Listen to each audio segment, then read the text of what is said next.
Hey, I'm Nick Murphy. I'm a writer, director, filmmaker, author, comic writer, all the things. You're watching John the Ninja.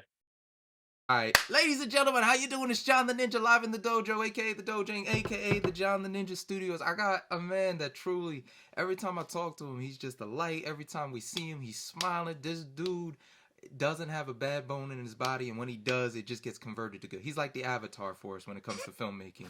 But joking aside, this gentleman, he's a friend of mine, but his resume truly trumps most of the people I've had on the show. He's an author of the children's book series Cosmic Pizza, Cat Ninja, and Time Buddies. He's an award-winning filmmaker with writing, directing, and editing in multiple projects, working in TV, radio, and even movies, social media. He's worked with Xfinity. They call him Dunkin' now, but it was Dunkin' Donuts back in our day. T-Mobile, Ford. His resume continues, so on and so forth, editing for Gamervision. Who does game reviews? I ain't gonna lie, I'm a gamer at heart. Uh, he has his own podcast with his friends with Continue, which has over 200,000 subscribers. And last but not least, my man was the showrunner, producer, editor, visual coordinator via video for the Preston and Steve WMMR 93.3 radio show. But here today to talk about his life, about his upcoming autobiography, and so much more. Guys, it's a pleasure to have Nick Murphy on the podcast. Good sir, how are you? I'm great, man. How are you? I'm fabulous, man. Your hair's fleek, your life's on fleek. Hey, gotta go big. I'm only wearing this out of respect to you. You would not catch me on the streets with this on. I love it, man. That's so good. First things first, how was the fire game with your son, man? I know that was a good time. Cool, man. Yeah, we try and go every year with my dad and my brother, and we bring in my son now. Dude, it's great, man. We try and go at least like once a year to one game, so it was great, man. It's always a good time, and they won, so extra good. I'm rolling back to when I first started my career in entertainment, and you were one of the first people I got to speak with. You know, I talked to everybody I could. I did like those little interviews, man. But to see where you are now versus where we were back then, this is 2014. What, you were only working for the company like 4 or 5 years at that point? I started in 2009 with the show, and yeah, so probably would have been probably about 5 or 6 years at that point.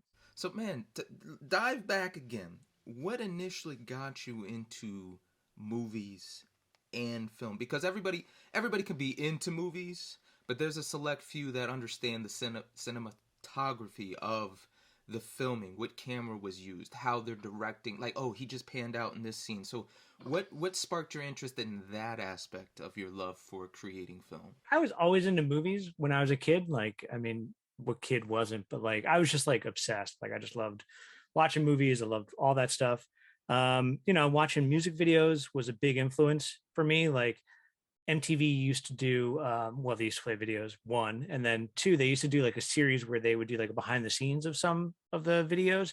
And I always thought those were so cool because, you got to see like the process and you got to see like the, you know, the filmmaking behind it. I didn't really like think about it as like a process. It was just kind of like this thing that just went along to the music and they were like together all the time, but this like separated it into like a separate creative process that I thought was really cool. And then like HBO used to do these like first looks at all their movies and stuff. So like all of that behind the scenes stuff really like sparked me. And then, I just did like silly movies with my friends. Like when I was in high school, like Jackass just happened. So it was just like, oh, well, I have a camera and I have some funny friends. We can make some funny things. So I started editing stuff together. And then I just like never stopped and just never looked back from that. So, what was the process for you editing? Because when I first got into it, bloody hell, it was Adobe. I had Yeah. Adobe Premiere in college, and that gave me a lot to play around with. Like, my thing was, Pancake really sent me down the rabbit hole of loving audio and seeing the visual of the sound. So that was my focus. But when I started doing like other projects and having a little bit more fun, I realized like it got awful time you guys must have had on the old Windows and etc. So what was your outlet to create back in the early 2000s? I graduated in 2001. So like I started probably got into this with like 97, 98. So back then we shot on these like 8mm tapes. They were kind of like mini DV before mini DV was around. Um, and I would just edit with like two VCRs. So like no computer, just like tape to tape basically. And then at some point later, I got this like USB video interface thing, which was like USB into like the red, white, and what's the other one? Red and white and yellow, like inputs into your computer, so you could edit on a computer. So it was like a Windows based thing, and it wasn't even like Premiere or Avid or anything. It was some, off the shelf kind of like cheap kind of thing. So I edited with that for a long time, and then I got a Mac and was editing with Final Cut for, oh my god, many years, and then finally switched over to Premiere and just been, everything works together really nicely with Premiere and After Effects. So I haven't even looked back since then. Yeah, but man, just think how fortunate you are to like remember that time period. I hear guys talking about cutting up the tape for like records and trying to get it right, and I just can't. As tedious and as meticulous as we are when it comes to editing and trying to make it right, even if we know it's going to be wrong, I just can't imagine doing it back like then. Yeah, as time consuming as it is now, it still was like that. And especially if you have, like obsessive tendencies or you're just a perfectionist nature, you're going to devote the time to it and really like dive in and really make it like minuscule little like cuts and stuff. And then when I was in film school, we shot on like film too. So I really got a good appreciation for like the analog and like the work that goes into it. Now, like, you can just cut things and not even like think about it. It can you have your computer like find the good spots already, like to cut out the beginnings and ends of things. You can really kind of automate the process, but there's something nice to kind of go back and really like finesse it using like the old school tools.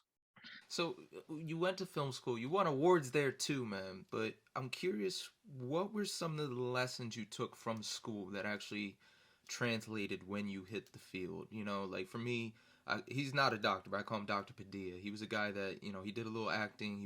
He's still doing work with his production company. But I just remember him introducing me to Premiere and introducing me to the different film styles in the classes I had with him. Like I literally went to a school. It was like, we have film appreciation. He showed up and switched that up. There's 2 lessons I took in my journey for the podcast, for radio, from that, but they were so pivotal. What were some lessons that really transcribed to when you started working out there and doing your own stuff, like for commercials or your own films? In film school, we watched a lot. Like our classes would be like 6 hours long. So you would have a class like basically the entire day. And the first half was always like watching something. And then the second half would be like actually going out and shooting and doing things. And the watching, everybody loves watching movies, but like they exposed me to films that I never would have come across. Like I was very like strictly like the Hollywood thing, like whatever's in theaters, I'm watching, not really watching like independent films. Like I knew some independent films, but not like on these levels. So it was cool to watch all these things. And probably the biggest takeaway I got from one of my teachers was like, even if you're watching something and you think it's like the worst thing in the world, like it's the worst thing you've ever seen, there's still something positive to take from that. So even if like, you're like, oh, I like this shot, the movie was terrible, but this part of this sequence was good, or the shot was really good. So you can try to like take it so it's not like a total waste of your time. At least there's something that you're mentally cataloging and putting on the back burner for that. Even if it's just like, that's not how you make a movie. Like that's like the absolute worst way to do it. That's still like a positive to take away from seeing something like that. So I tried to like apply all of that stuff, like trying to like see like the brighter side of things. And even if like a film didn't turn out or a shot didn't turn out the way I wanted, at least there's like a learning experience that I can take and apply to that, to the next thing. That's super positive. I got a segue, man. The Room. I don't know if you saw it, but yeah, that is this, other than the person and people I was with, that was the single most wasted hour and some change of my life. But I did try to keep in mind what you just said, like somebody's getting something out of this art. So yeah, from an artist standpoint, from a director, editor, or writer, is there anything you took from that film? Like, can you say like, oh, he was trying to be innovative, or like, no, he got lucky, but it's so bad it's good? Like, kind of like it's so. It is kind of one of those. I mean, I have a whole room full of movies, and I have the room over here. Let me get it real quick. Like not only just on DVD, but like on Blu-ray. Oh no, bro! Like, you know what I mean? Like at least the fucking spoons, man, spoons. There's like, there's still something like that guy was trying to like do something. There's something admirable about that, like he was trying to, for as misguided and weird as it is, like he was trying to make something. And I think that's a lot of like, it's a trap that a lot of people in film like fall for. So like when I was in school, there's kind of like two camps. There was people who liked movies, who wanted to like study them, but then there are people who liked making movies, and they're two total like they're of the same camp, but they're two totally different things. Like you can have appreciation for media. There's something like I like going to a concert, but I can't make music. It's that kind of thing. So even with like The Room, you still got to respect the guy for like trying to do something. And then a lot of film people too, like they like that movie because it's so bad, and there's something like fun for that, but then they try to like make things that are bad on purpose. And I that's one thing I really don't care for, when people like do something, fail, and then fall on the, well, it's supposed to be bad. It's just an excuse for like you not trying hard enough. Or if you are trying hard enough, like own up to it and be like, this is the best that I could do and this is it. Like I was a big proponent of like letting the work speak for yourself, for itself. Like when we would do exercises or screen our films for our classmates and stuff, there'd be some people that would go up there and kind of like make excuses for the film. They'd be like, oh, well, this was supposed to happen, but we didn't on the day. And I would never do that. I just kind of wanted my work to like speak for itself. So when we would go up and present our things, I would just be like, well, this was my intent. Here's the film, and hopefully they matched up. That's really wise words, man. Listen, just write that book a little faster. No, because I can't. I understand, like with my work, when I see interviews, like the standards we had at MMR, and then seeing like the hard work I put in, and then seeing somebody try and get over on nothing. You mentioned Sean McDonald, and he was a big influence in helping you create what MMR has now, at least the Preston and Steve Show. Like, I really want to strike it home to everybody. Like, it was one camera at the time. It wasn't too technical. And then, from my working at CZW, Combat Zone Wrestling, and then dealing with other professionals, doing live TV, seeing the board, seeing everything. I'm like, this is all stuff Nick was doing. This is all stuff Nick showed me, and doing the exact same thing. The only thing was you were a one-person show. You didn't have the cameraman. You were controlling all the cameras. So instead of going, camera 2 ready, click, camera 3 ready, click, camera 2 get ready, click. You're basically, the whole entire video production. So what did Sean basically guide you in becoming this master that we all are in all of? I'm a master. Maybe we'll see one day. So like, yeah, like when I started working for Preston and Steve, it was just me and a camera. And then, we had like another video intern, another part-time video person at one point. And we had 2 cameras that we can cut interviews the way you're supposed to cut an interview. At first, when I first started working with them, I took it as a challenge because I went to film school, so I didn't ever want to do anything live. Like I liked the idea of shooting something, taking it, editing it, crafting it to be what I wanted it to be. The idea of doing something live and it's just out there and exists was like scary to me, and something if you had talked to like Nick in 2010 or 2000, Nick, like, and told him that's what we did for so long, I wouldn't have believed it. I would have been like, there's no way. So it was a totally different mindset that I had to kind of get into. And part of that too is like I had worked so long, like you were saying, as a lone wolf, just doing everything and all the things. When I worked with Sean from Newman University, when we would do like really big live broadcasts, he brought in a crew and more equipment and more things. So I really needed to like retrain how my brain worked and how my creative process worked with, it wasn't just me. I didn't need to go do the thing and move the camera and get the shot. It was almost like a new way of, it literally was a new way of directing. Like so much of my directing was like, I'm putting the camera here, I'm going to get this shot. Now it was like delegating, like, you go do this, explain what I want. And hopefully if I've explained it enough that you can get exactly what I want for the thing. So it was a different kind of animal in that sense. And then when we started having all the cameras in the studio, that kind of opened things up. I was still still directing, still editing, but editing live. So just something I had to train my brain to like get better at. And yeah, it was a whole different monster. It was totally different. So when you cross that plateau as a director, it's a little weird when you're with your friends. You could say what you want. You've known them so long, they can understand like that. Like, oh, this is, he's saying this even though he's using slang. When it comes to a live setting or directing people in an event, you have to be very precise with your words. Or if you can't be precise, you have to, open it up. What were some of the issues you ran into directing people? Like, you're trying to get this correct, but they're just not getting it. What were some of the early issues you had, and how did you change your speech to have them understand, like, this is what we're looking for, or, teach them, like, hey, this is what you don't know, let me show you. Yeah, one thing I tried to do, because not only did I do like content and entertainment stuff for Preston and Steve and WMMR and Beasley, but I would also like make like promotional and commercial content for them and our clients as well.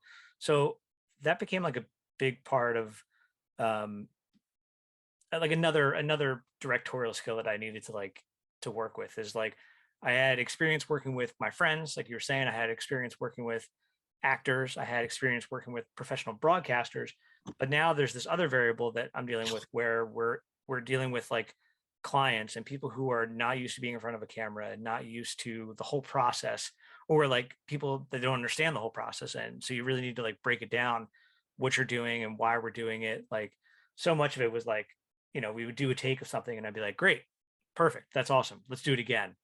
And for them, it's like, it's this like this totally missed connection where they're like, well, if it's perfect and it's great and we got it, why are we doing it again? So I kind of needed to like, okay, we're going to do a few takes of this. I'm going to choose the best one and maybe take one from this and really like explain the process in layman's terms to everyone. So like they could understand and not be frustrated and not think that I like, wasn't getting what I wanted, or that we were being indecisive or wasting their time mostly. So that was a big part. And then just like trying to get people to, because I feel like when you point a giant camera at somebody, everybody kind of like tenses up. They like stiffen and they think they need to like give a book report, and be like proper. And for me and what we do, and the way that I like to do things is like, I don't want that. That's not like interesting to watch. It's not entertaining to watch. It's much more interesting if people are just themselves and natural. So I try to make them be like, hey, look, don't do this. This is not going to be a formal kind of thing. Like, be yourself. Like, any kind of mannerisms you have, like, do them, express them. Don't eliminate contractions in your speech. Like, just be yourself, and that's what we'll capture. And that'll be the best way to do it. And also, like, some people don't get like that. Hey, we're going to do this a bunch of times, and it might be a great take, it might be a bad take. But if you feel like it's not going the way you want, just stop and we'll start over. We'll do it all over again. And the only people will know that you messed up are me and you. And nobody will ever know that. So I think like trying to like explain those things to people and make them feel comfortable was something I learned over time and got relatively good at. There's always that breakthrough project that either A, like, gets you the notoriety that you need to get to the next step, or it's something that you were working so hard on and you finally got it right. Nobody can see it or everybody sees it, but it kind of validates your work.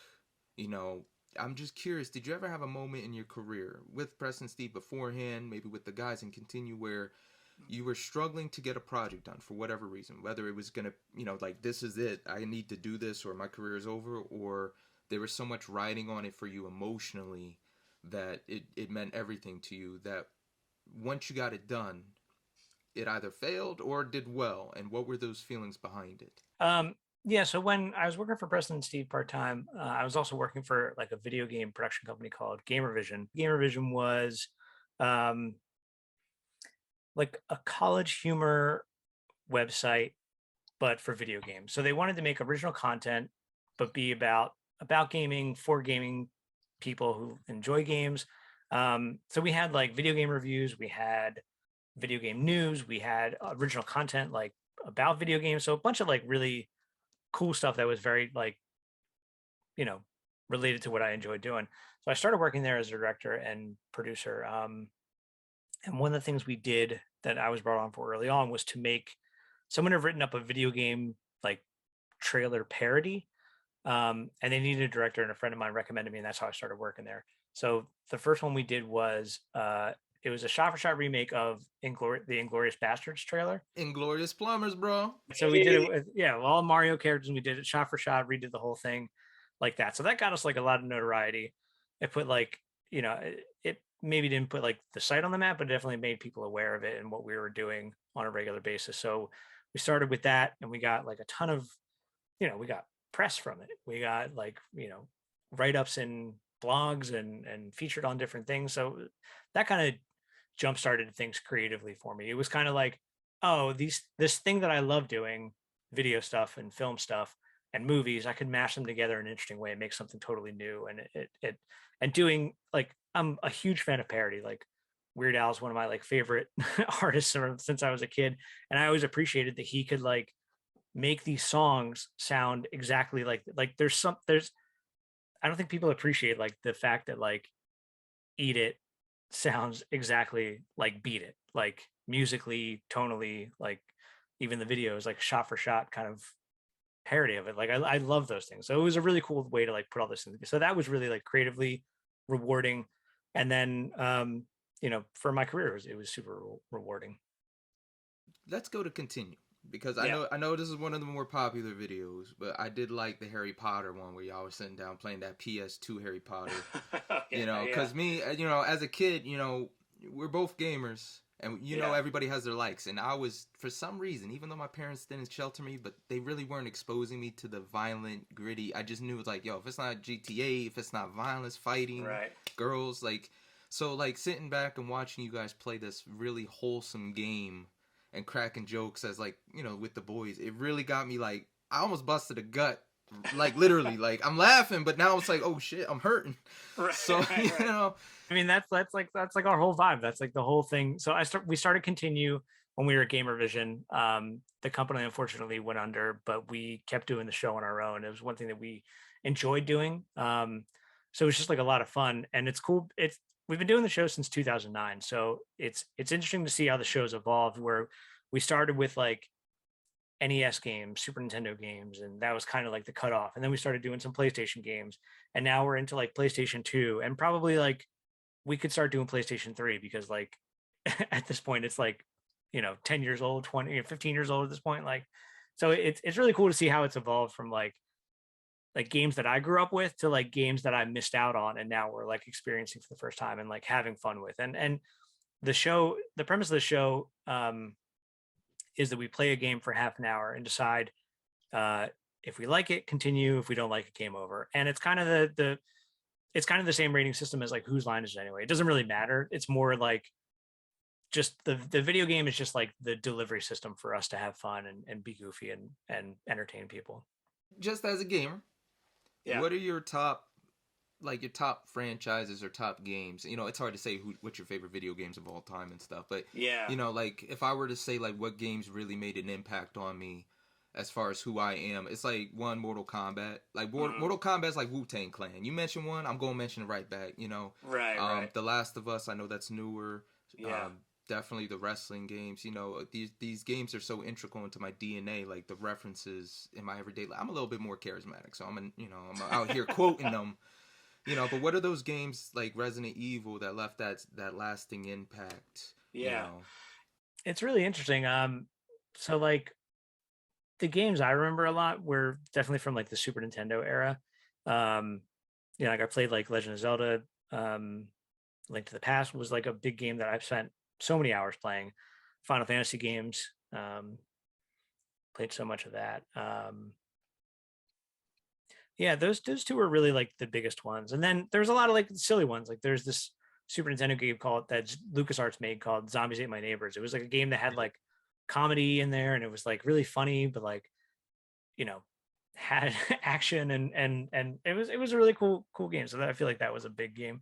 Yeah, and even like newer games, like I played Super Metroid. I'm playing right now the Metroid Prime remaster. That's a game that I missed when it first came out, but now like I'm really enjoying that like a ton right now. And it's pretty awesome. Like you were born '83, I believe, and Mhm. I always say I hit the best time from my love of things. I was born in the '90s, but I've been able to experience everything before it and then everything after it, I got to see the people I wanted to see, and they're like their prime now, like Mm-hmm. Metallica, Eminem, you know. But you hit it right on the dot. Like you were part of the evolution. You are part of that history of gaming. You know, I always find it fascinating when people can like say like I was there to touch the SNES or etc. I feel like people my age are in like a weird spot. Like when I was growing up, like they said that we were like Generation Y, right? That we weren't Gen X, right? We were Generation Y. And then at some point, Gen Y became Millennials. And that like never connected with me. It just never, I never felt like a millennial. So I always felt like I was like in between like two worlds in that thing. Like, you know, too young to be Gen X, but like too old to be like a millennial. You know, it's a weird kind of thing. And same kind of thing like growing up too. Like we had the internet, but it wasn't like the way the internet was now. Like we were still like writing papers and with like encyclopedias and stuff and going to the library and stuff. So like that online stuff kind of like creeped in a weird way. So I definitely feel like in between two things. And then same kind of what you're talking about. It's like you have like the older things that came before and you appreciate those things, but you're also like on this new thing and you're trying to like take them all in. Yeah, it's a weird time to be around. But a blessing, man. Now Yeah. we touched video games, but you are also a music man. My man got vinyl of Cake. Got vinyl of Scott Pilgrim versus the World. It was like a special edition version Yeah. of like I don't know if it's the Seven Deadly X's or anything, but you got so many vinyls. You know, I had to ask what were your favorite vinyls out of that collection, whether it's the movie, you know, soundtracks or just you know Yeah. the music you love, because you know that's my bread and butter. It's the music, man. So I had some vinyl. I had my parents' vinyl for the longest time. So like my dad had some David Bowie, some Billy Joel, some like Genesis albums. So like I got a lot of that. And then I started like I wasn't gonna do what I do with CDs. Like when I bought CDs, I just bought CDs. Like if I heard a song that I liked, I would buy the entire album kind of thing. So I wasn't going to do that all over again. So now we've just been kind of going back and just buying our favorite albums, like start to finish, like no skips vinyl. So like any of those like albums that we really like, are those the ones we're getting. Like I'm trying to buy all the Cake um, ones as they come out. Um, my wife's favorite band is Smash Pumpkins, so we've got all of those.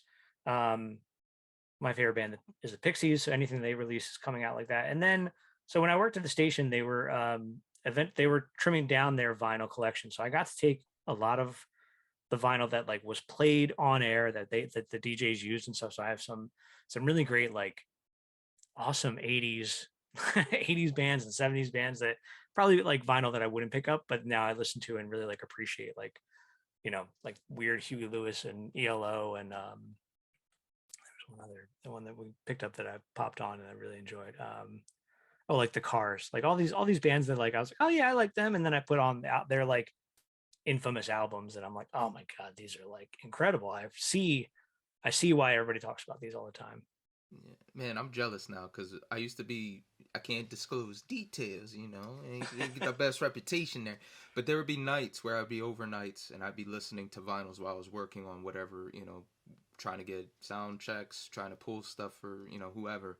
But I got to crack a lot of vinyls, like you said. Like only people, you know, if you're in the studio, you're not gonna see Yeah, this special limited edition, you know, anywhere else but MMR.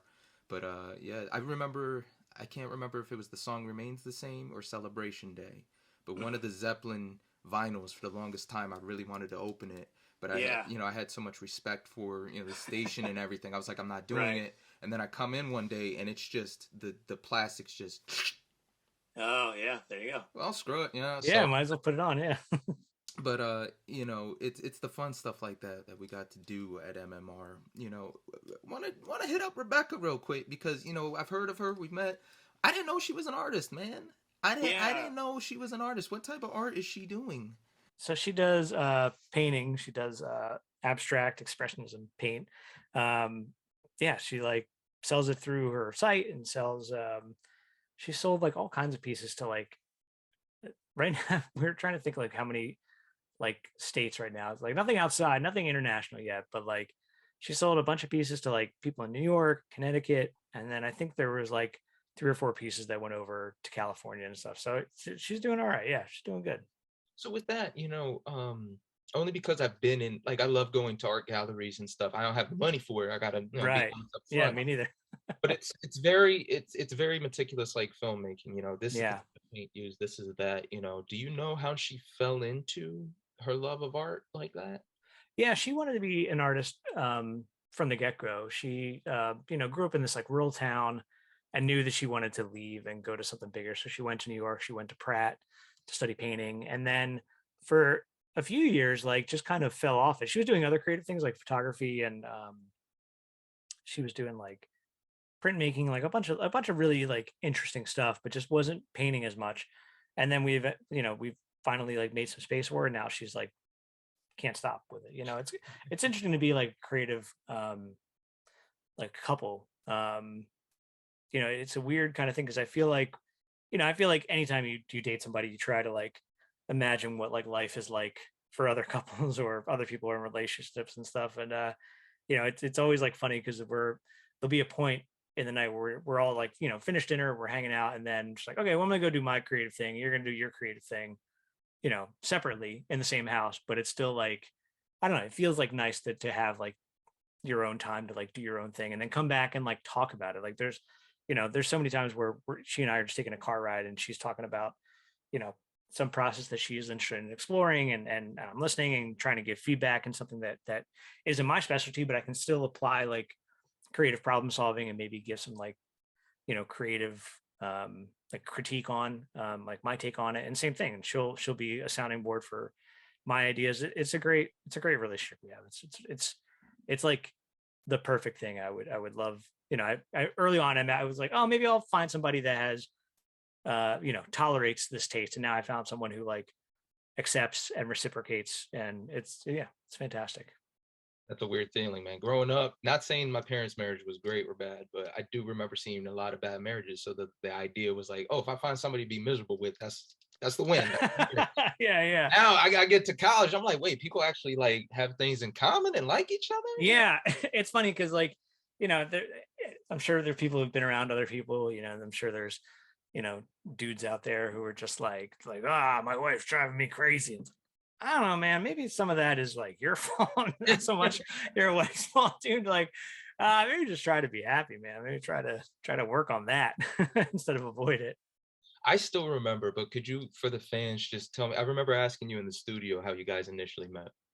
Could you elaborate for everybody watching how you guys initially met and what really sparked the connection after that? Yeah, we both worked at a restaurant together. Uh, I think I was a waiter and she was. I think we were both waiters. And then at some point we started like working together behind the bar. So we were both bartenders for a long time. And then eventually we just got tired of it. And we were like, we just need to stop doing this because working in a restaurant is hard because it's hard for a number of reasons. But like it's a cash based thing. So like you just like, oh, I need money. So I'll go to work and get money. And then you're good. But then like it's also like a hindrance because it's just like I didn't go to like I didn't go to sleepaway college. I went to like a close college and commuted and stuff. So like I didn't really have that full college sleeping in a dorm, going away, partying kind of thing. But I worked in a restaurant, so it's like kind of the same kind of thing. So yeah, we just started talking about creative things and she would ask me like this is before we started dating too. Like she would, like, what do you want to do? What do you want? I'm like, I don't know, man. I would love to be a filmmaker and I don't know what the process is. I don't know what the roadmap is for that. And then she's like, we should go to art school. And I was like, I don't consider myself an artist enough to go to art school. And then she really like opened my eyes after, she went to Pratt and was just like, no, that's 100% a creative endeavor and something you should study and you'd be good at it. And yeah, she really helped me like solidify that trajectory a lot. And Yeah. that's something that like it resonated with me. Not even for the fact that like, oh, maybe she's sent by the universe or God, but more so like how somebody can just kind of open your eyes and peel back your think. Yeah. It's cool. I had to ask, man, because a big thing that I didn't know prior to this interview was you are colorblind. Yeah. When you guys are talking, has she ever done some project to try and like do something so you can see it? in color? Because I know like some of the new stuff they have on these PlayStations and Xboxes, like Yeah. colorblind, though you can adjust it so you can still see the color and etc. Yeah, I always thought it'd be cool if I was when I used to draw a lot when I was a kid, and I think I just always avoided colors just because of the color blindness. It was just something that it just always it made me like self conscious like all the time, like whenever we'd be in school and be like, all right, pick up your red crayon, and and I'd have to like look at the label and make sure it was actually the red crayon. So yeah, it was something I like avoided for a long time. But I think it'd be interesting if I was more artistically like inclined to like draw or paint, to like draw or paint something the way like I see it, and like what that would actually look like to like someone who sees the full color spectrum like the proper way. I think it'd be like a really interesting thing. But there's a lot of like colorblind filmmakers out there. There's a lot of colorblind artists out there. It's really interesting, and technology's made it like so much easier to make that not be a hindrance. Like it's such a weird thing to be a visual person and have that as like a hindrance. But for me, I feel like it just makes me uh, a little more unique in that sense, and it also makes me feel like I think it's kind of like pushed me to like when I light things, it's a little more like drastic and a little more dramatic rather than like it's very like stark and contrasty instead of like relying on like color to like define things. It's very much like light and shadow, light and dark is what is really going to like make things pop for me. Was there anybody that you found out was colorblind that kind of gave you the encouragement to do what you're doing? Like Tony Iommi a Sabbath, he just lost his two fingers. He like, oh God, what am I gonna do? And then Right. boss comes in with like, hey, this is Django. My man only got two fingers, and listen, Right. So was there somebody that you learned like, oh, they have the same situation I do, and it kind of was. Yeah, I heard that Christopher Nolan is colorblind. I don't know if that's true or not, but that's kind of impressive if he is. The director of the movie Drive, Nicholas Rafe, what is his last name? He directed Drive anyway. But he's colorblind, so like, and that's something that I really, it's like one of my favorite movies because it's so like stark and interesting and like lit in an interesting way. But yeah, I love his movies, and that's like that was like a great sign. It was like, oh yeah, well if that guy can do it, I'm sure I can do it. And then we shot like a web series, and the cinematographer that we hired is also colorblind, and it was also like a moment where I was like, oh, well, if this guy can do work, then I can find something. I'm sure it'll be fine. Yeah. Speaking of directors, man, as a Jersey kid, Philly's in my blood, but Jersey Mhm. kid, you've talked to Kevin Smith. You got to Yeah. talk. I think it's Ryan C. Johnson. I'm not sure. Glass Onion directors. Yeah. Is it Ryan? But Ryan Johnson. Yep. you've been able to actually converse with these directors, and other than that, like plug your IMDb, get some work. Right. uh, Right. There's always a defining moment when you meet somebody that you just have this amount of respect for. I was curious, what was that combo with Kevin Smith like, or was there a director that's up there that you got to speak with and you were like, wow, that was a very humbling or very cool experience? Yeah. So Kevin Smith especially was really cool. When he came into the studio when I was at the station one time, it was right when we were writing one of our comic books. Um, and I thought it was like a super serendipitous moment because it was like, well, here's a guy who loves comic books, loves movies, makes movies, also wrote some comic books. Like there's not a lot of people that are qualified like that to answer the questions that I have. So like I really got a chance to, just a couple of minutes to, what are some tips that I could take away? Like I have, you know, immense film knowledge and a good understanding of how to tell a story visually in that way. But this is like a whole new medium that I've never ever done before. Like what are some tips? And he gave me some really good pointers. Um, yeah, and it was a really cool like way to combine my two things because when I first went to film school, like Kevin Smith was like my idol, like he was a writer director, wanted to be that. And then when I was in school I kind of like shifted and fell out of love with writing and more with directing, and then fell out of love with that and more cinematography. I kind of like shift every few years of what I really want to follow. So meeting Kevin and talking to Kevin Smith was a really cool opportunity. And then I met Edgar Wright, who directed Shaun of the Dead and Hot Fuzz, like one of my all-time favorite filmmakers. And I was working at Gamervision at the time, and Scott Pilgrim was coming out. They put out a trailer for it.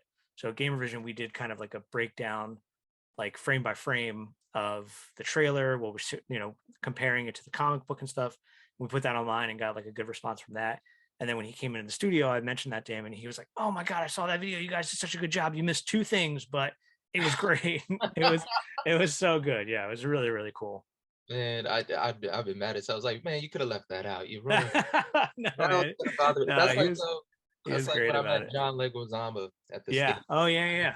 I didn't speak Spanish at the time, so Mm, very grateful, man, representing Puerto Rico. yeah. And I say Dios bendiga. I said God bless you in Spanish. He spit back the fastest Spanish, and I was so embarrassed. I just walked into Pierre's studio. I was like, Oh man. but it's so fun. Like the things you've been able to do. I think the biggest thing that I never would have really expected was the children book series, man. Yeah. Like, I'm at a loss for words. How do you dive into writing children's books? Because I always like kind of consider it kind of like a Mr. Rogers' heart. How did you fall into the writing of the children's books? So, uh, on top of working at the station, when I was working at Gamervision and doing continue and all these other things, we do this other podcast called Pretend Friends. It's basically like it's like a podcast, but like it's kind of like Dungeons and Dragons. We play this role playing game, and the fun part for me was really cool was just like it's basically like collective storytelling, like it's all improv. Nothing is like written down. We're all just kind of like winging it and shooting from the hip with everything, and but like telling a story about the characters and how they interact with each other in this world. So one of the people over at Epic, which is like the app and the book publisher, um, listened to our podcast and thought we were like, you know, good storytellers, I guess. And they asked us to come in and write some work for them. We did a couple of tests, and then they gave us like a series to write, and we wrote like an entire 5-issue run of this series called Cosmic Pizza Party about like a crew of like creatures in space working in a space food truck and delivering pizza to like all over the cosmos. So we got to be like really um it was a really freeing experience because whenever I wrote or directed anything, it was always in the confines of reality and the confines of like what we could actually do. So, I could never write like a car chase because we couldn't ever film a car chase. But here was this opportunity to like pretend to like our fullest extent of our mind. Like we could come up with anything and write it. And then someone would just the only limitation was like, can someone draw it and can they fit it on a page? Like that was the only limitation um, that was it. It was great. It was so freeing. And it was cool too. Like you were saying, it's a cool thing anything I've ever made has always been intangible. Even though we're making like a visual thing, I might like burn a DVD or like shoot some actual film and like, yeah, that's tangible, but it's not like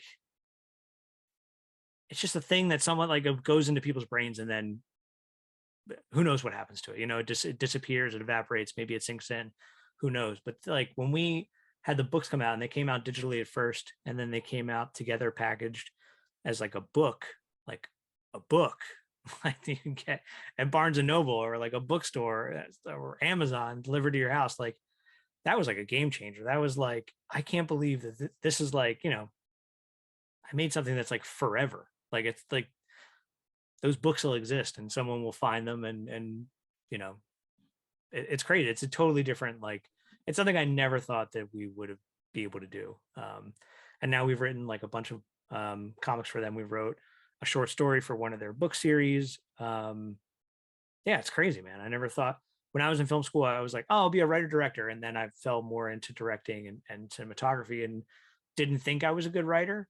And for the longest time, I really didn't think I was a good writer until we started writing these things. Then they hired us to make more and more of them. I was like, oh, they're asking me to do it again. I guess we're all right at this. I don't know, man. We'll see. But it's been so fun. I love it. I almost love it more than like directing and film work. It's a toss up right now. That's an interesting view, man. Thanks. I never thought when you said freeing, like to me, like freeing is like anything, but now it's like it's still a wholesome setting, but you're saying you have so much more creativity. Yeah. Maybe I should like dive down that rabbit hole and see what that's like. Yeah, it's interesting, man. It's like there's always everything has like boundaries and obstacles, like, and a lot of what I try to do creatively is to like find those obstacles, push up against them, and then use creative problem solving to like find a way around them, and everything works like that, like if it's shooting a radio show live, it's like, okay, well, we only have these cameras. That's an obstacle. And I can only get these shots. So that's an obstacle. How do I find a way to like make this thing I want to make around all that stuff? And then even writing this, for as freeing as writing was, like we really could write whatever we wanted, but the comic is only 22 pages long. So that's an obstacle right there. Now we have instead of a time barrier, like a time limit on the thing that we want to make, if we want to make a full length film, it'd have to be 90 minutes, but that's like kind of loose. But this is like, they're not going to put more pages in the comic. Like it's 22 pages. That's it. Right. So there's a limit on that. And now instead of there being like, I'm so used to there being like time constraints on the things, like this shot's too long, this shot's too short. Now it's like a physical, actual, real limitation. It's like the page is only so big and you can only fit so many things on that page. It was a really interesting way to like, it was like going back to film school all over again. And so, but like they were paying us to do it. So getting paid to learn, it was awesome. And speaking of books, man, I did read that you're working on an autobiography. I don't know. I don't know where you heard that. I'm not trying to make an autobiography. I don't even know what my life is yet, man. Listen, I was doing research. I love your LinkedIn, man. There's so much knowledge you can grab from it if you're like trying to do an interview like this. But I did read that, and talking to you, I'm gonna put the seed in the head. I don't know. Maybe one. We'll see. I don't know. I haven't done anything like that, so I don't know. We'll see. We'll see. Well, now you got me trying to make sure you're not humble, man. But dude, don't sleep on that. Like, ladies and gentlemen, like it's just so amazing. You'll see I'll put the links in there, but you'll see his resume, you'll see what he's done. And it might seem like a short time, but it's like it's so cool to see like this transition. Like let's hop onto it. The Pennsylvania Association of Broadcasters, man, went out of their way and said, listen, Rock Breakdown is fire. And for a fan of the station, for a fan of you and Sarah, I saw when you guys started that was kind of like Rock News, social media for MMR. Yeah. I'd be amiss if I didn't ask, how it started, what were some of the shortcomings, some of the wins for that one, because it's like, that win, outstanding use of a digital media. That the words alone are like, damn, that's pretty impressive. So, walk me through that process. Sure, man. It was kind of a weird. The whole thing was weird. Sarah had wanted to do some kind of video content about rock news and about, just everything that's happening. There's so much changing minute to minute with music and the world. So like we wanted a way to like create something, like create a piece of video content that would try to encapsulate some of that. So she kind of did this like bite-sized version of it, and we talked about trying to do that on a weekly or bi-weekly basis. And then we just kind of like started doing it. Like nobody at the station greenlit it. It was just a thing that she was passionate about, I was passionate about, and we just kind of like started doing it and then just like never stopped. And then we just kind of kept it going. And through the pandemic was weird and different. But same thing, we just tried to like keep it going and keep the whole spirit alive with it. And then, we're talking about trying to like do it again and do more of it. It was such a weird thing. And then we won that when we got nominated for that award and we won. It was crazy, man. It was cool. It was a really cool moment. Was there any like really difficult shoots? Because it's, it's pretty shoot and go style, Yeah. Show up, she talks a couple slices here and there, but was there anything that was kind of like, damn, this is a hard video for some reason, or something that was really fun that stuck out in your mind? Yeah. I guess like Rock Breakdown definitely encompasses this, but a lot of what I'm thinking about now is that like when I was growing up, everything was horizontal, like everything, like film was horizontal. So all the things I learned was to like fill in like a frame like this, like sideways, like filming with your phone, like this, like everything that's all I knew, right? And then social media comes along, and now everything is like vertical, and it's up and down, and it's like a whole different like way to like crop and frame things. I really need to like retrain my mind. So when Sarah mentioned that she wanted to do a more like vertical versus like a horizontal version of the show, I was like, oh man, I gotta like rethink everything. Like I don't even know where to like put her in the frame. Like when I'm eyeing it up with the camera and stuff, I really need to like retrain my brain. So like that was kind of like the big, and that was something that was happening everywhere on social media. So like I used to be so like against it, against the vertical thing, and now I'm like, that's just the way the world is now, and that's just the way things are. So I need to like full on embrace that, and like and part of what I was trying to do is like thinking about like the audience that views that, and what they're like. I try to like put myself in their shoes. Like, do they want to like watch this thing and then turn it every time, or they just want to like see it in their timeline and like accept it like that? So like I could try to like resist that and put my like forced preferred way of doing that, or I could just be like, you know what, this would make their lives easier and make them like appreciate it more if it was just kind of like this. It was just a weird mental retraining that I had to do for that shoe and for everything now. Indeed. But you know what? It's so weird with how trends go back and forth and how people can do, like, you see people just talking like this is a microphone. This is not a microphone, but it's Right. catching on. So I ain't gonna lie, it's fun to see the innovation, but it's Yeah. also weird, like, remember when you had to toil to get to a certain point and everything had to be a certain way. Now anything's up for grabs. Yeah. But I'm seeing too, like even the way things are I feel like I've been making like content for the internet for long enough to see like a weird like backswing now. Like before, you know, people were just interested in anything being up there. So like didn't have to have production value, it didn't have to have good lighting or be well shot or have good audio. Like none of that matters. Just like, we're seeing things, you know, live as they're happening, like in, 2000, 2009, 2010. And then everything kind of got like very produced. And I think that's where like my mind was for a long time. And then recently, and especially with the pandemic, it kind of just like reset everything. Like none of that matters anymore. Like everyone's got, good audio, good video for the most part. So like anyone can do it on their own. So that doesn't have to be like this super high polished kind of thing. People almost want the rawness back. So it's kind of been this weird, like cyclical thing that's happened that's been, I've been having to like retrain my brain for too. it's totally interesting. You know, if I were to tell somebody you want to check out Nick's work, I always point them to the Lost Starfighter. That's my Yeah. favorite, just because you can tell the passion behind the Star Wars. You can tell that you guys know the series. You guys, wonderful production value, man. Oh, Thanks. I'm like, how'd you get the starfighters and everything? But then I also look like, if you want something professional too, I always point them to the 50th anniversary video you did for WMMR. Yeah. Really coordinated.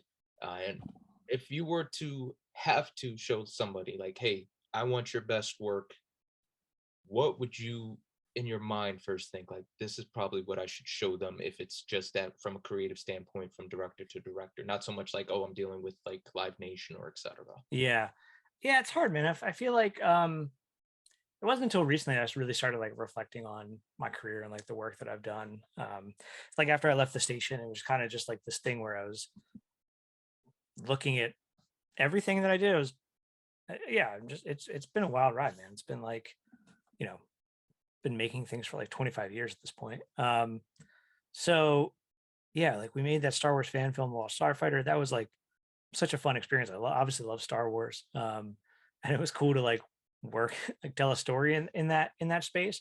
And we got like a producer saw that, um, thought there was something there. We pitched, some ideas to like Comedy Central and TBS, to try to do like a workplace comedy, but in space kind of thing, and use like the way the Lost Starfighter started as like a backbone for that. So that had like a good springboard kind of things. But like I think if I was going to and yeah, like working for that like 50th anniversary video was really cool to put together. It was a cool, like, I love the idea of like documenting and preserving something, and that really like checked a great box for me, because it was like, oh man, I made this thing that like encapsulates the history of this thing. So I found a way to like I found a way to tell a story about something that had a story, but like found a way to like put it together in an interesting way. And I feel like a lot of my work is that, even though it doesn't seem that way. Like it feels corny to be like, well, I'm a storyteller, but like everything I do is telling a story in some way, even if it's just like, okay, the radio station has an interview with the dude from Stranger Things. There's still a story there. Like there still needs to be a beginning, middle, and end, and like it's my job to like figure all that stuff out. Yeah, I guess I would probably, if someone was like interested in finding more about me, I would point them to like some of the music videos that I've been doing recently. They're just for like local bands and people that I know that are musicians, but like it's a great way to just like for me to just be creative and put like interesting visuals to something. So it's a really good exercise to just like make stuff for the sake of making it without having the purpose of like a client or an audience in mind. And just like, I'm just making this to make this kind of thing. As always, I end these interviews with the most important question. What is the best piece of advice you've ever been given that readily comes to mind? Usually something somebody told you or said offhand, but it just, every time you're in a jam or something's happening, you just kind of think of it. And it's kind of like the guiding light of like, okay, let's try this then, you know? Yeah, I think, I guess my advice would be to just be open-minded. I feel like I've had a weird career. And it's had like a lot of like weird side roads and weird connecting things. And I think that's because I kind of looked at it all with this really wide view of everything, where it's all it's all like the direction I want to go. And maybe if this is like true north, some of what I did is a little more skewed out that way, but it's still progress and it's still moving forward in the direction that I want to go. So I think some people are just very like narrow-minded with what they want to do and where they want to go, that they wind up closing themselves off to like interesting opportunities. Like if I had not done any of the things that I've done, I wouldn't be able to do the things I'm doing now, if that makes sense. Like I don't think I ever thought that I would be able to write a book or work in comics or produce live television, produce music videos or direct anything or write anything. I think if I like had just stuck to my like career path, I think I would just be working in the entertainment industry and not really actually making anything, if that makes sense.